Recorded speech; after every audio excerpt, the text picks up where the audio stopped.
So the National Church Life Survey did a survey years ago, is 2011 data. It showed that in existing churches, 6% of people weren't in church 5 years ago.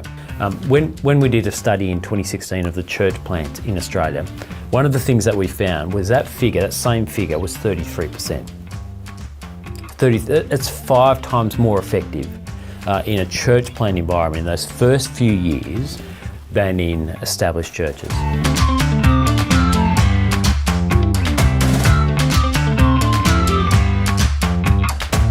Welcome to the first episode of the Planting Australia podcast from Geneva Push. My co-host Madeline Galea, who I'll introduce you to in a second. If this is the first time you're joining us on a Geneva Push podcast or a Reach Australia podcast, it's great to have you here. The purpose of this podcast is to help you think through whether it is you could plant a church, whether you should plant a church, whether you could join a church plant. Our vision is to see hundreds of churches evangelised into existence across Australia. Our hope is that through those churches, those who don't know Jesus come to know Jesus. And so this podcast is designed to help you think through those questions and provide a framework and hopefully conversation pieces and connections that you can have with people to work through that question. But before we start, let me introduce you to my co-host, Madeline Galea. Madeline has been part of church plants her entire life, actually. She grew up in a church plant in Western Sydney, multicultural Bible ministry, some which I'm sure she can't remember, she was so young, but lots of which she does. She's now at a church plant called Grace City in Sydney, Australia. So she's got a wealth of experience in being part of a church plant. Her role now as well, she works with Geneva Push in the recruit and the assess area, helping people who are thinking through church planting think well and wisely into whether they should do that, whether they could do that, and what that might look like. So welcome, Maddie. Thanks for having me. This is Derek Hanna. In case you don't know him, he is my boss, but more so he planted a church in Brisbane, and then in 2016, he joined Geneva Push and is now the general manager and oversees all of Geneva Push and keeps us on track with church planting. So thanks for having. Great to be here. Yeah.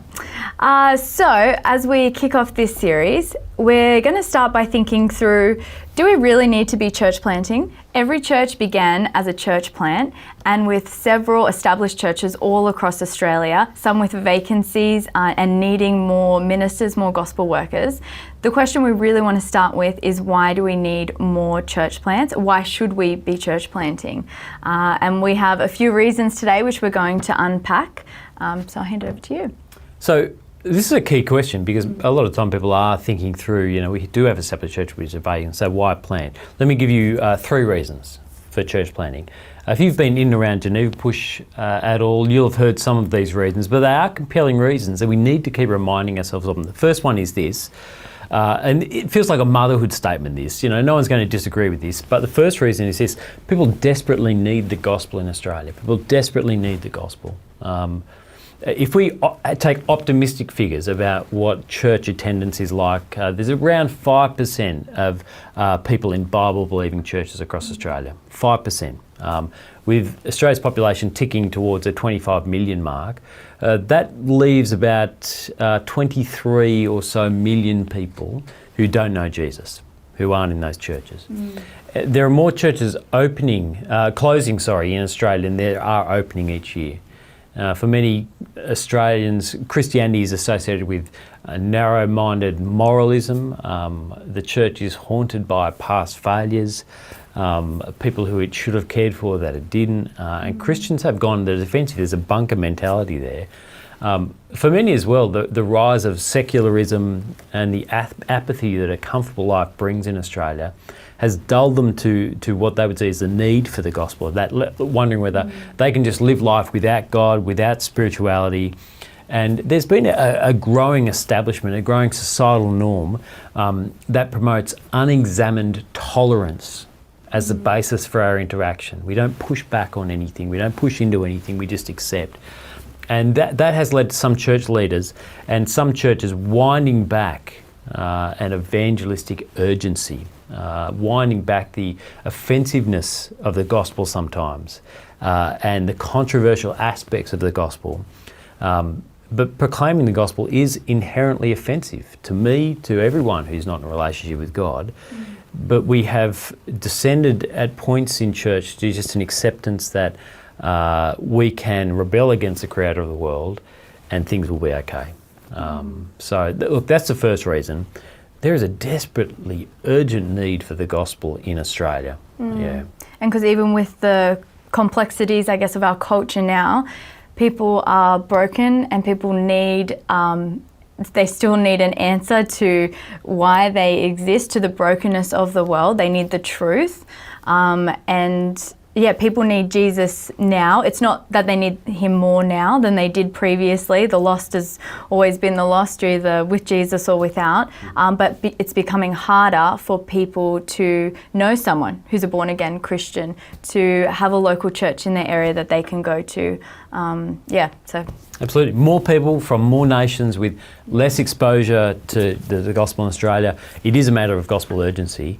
And now, this is not controversial. I don't think, I'm sure for lots of people in Australia who don't know Jesus, this would be controversial. But for Christians, what we've just said here is not controversial, but it is worth articulating because it's the groundwork for, in fact, this whole podcast series, but for the whole work of Geneva Push and Reach Australia in trying to reach Australia. But here's a second reason, and this does push into church planting. New churches are more effective at reaching new people. New churches are more effective at reaching new people. There are things that church plants can do that existing churches, the established church, find it hard to do. Church plants are often the R&D department of the church ecosystem. There's more freedom to try things, more freedom to innovate. Less inhibitions, less risk for them in trying things as well. More risk in other ways, but in trying new things, there's more freedom often to fail because there is less risk to the overall system of the church. The new things that church plants try sometimes work. A lot of times they don't, but sometimes they work and they find their way back into the existing churches with the kinks having been ironed out and tried out in that safe space. And it ends up renewing and refreshing church practice throughout the whole ecosystem. Yeah. It makes sense. You want to start a new ministry where you've got 50 people in your congregation, try that same thing with 500, the risk is just a lot higher. Absolutely. Yep, that's right. But look, that's not the primary reason in that space, but it is a key thing to recognise. Church plants can try new things. The central reason for church planting here is not just to outsource creativity to a safe space. The central reason for church planting is because new churches more effectively reach people who don't know Jesus. Whether they've drifted away from the church, whether they've never had anything to do with the church, it more effectively engages them. So the National Church Life Survey did a survey years ago, is 2011 data.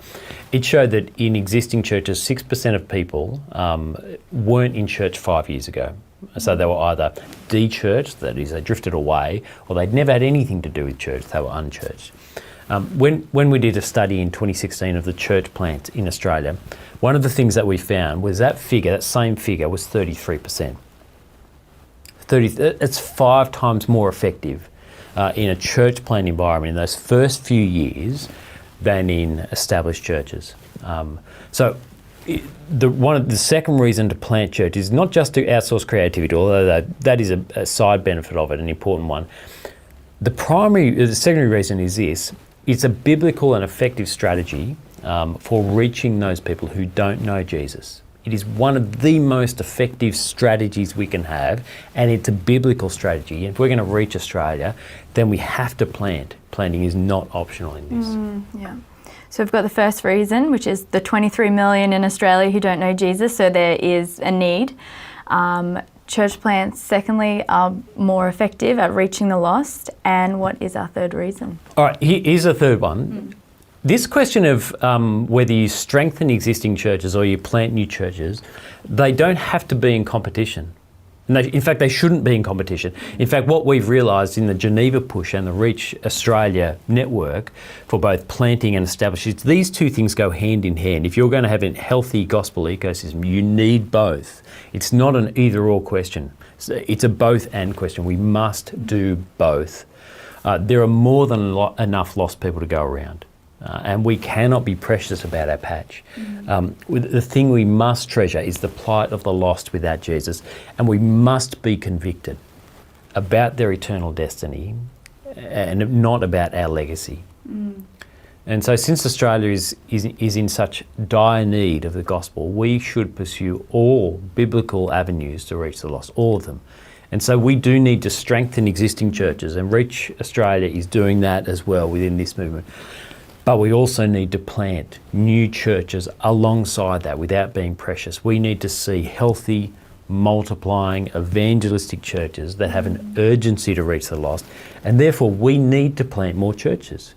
We need to. Ultimately, under God, church plants are the most effective tools for reaching the lost. So we need to do that without neglecting existing churches. But let me keep banging on, because this is a church planting podcast. So I want to keep banging on about that. You can listen to podcasts around established churches, and they will say equally as important things, but around reaching the lost, church planting plays a vital part in the ecosystem.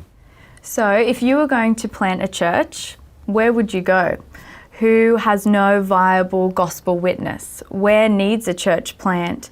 And where needs a church that is not a cruise ship but a lifeboat? Join us for episode 2 as we discuss and help you think through whether you should be a church planter. Go to genevapush.com/planting Australia.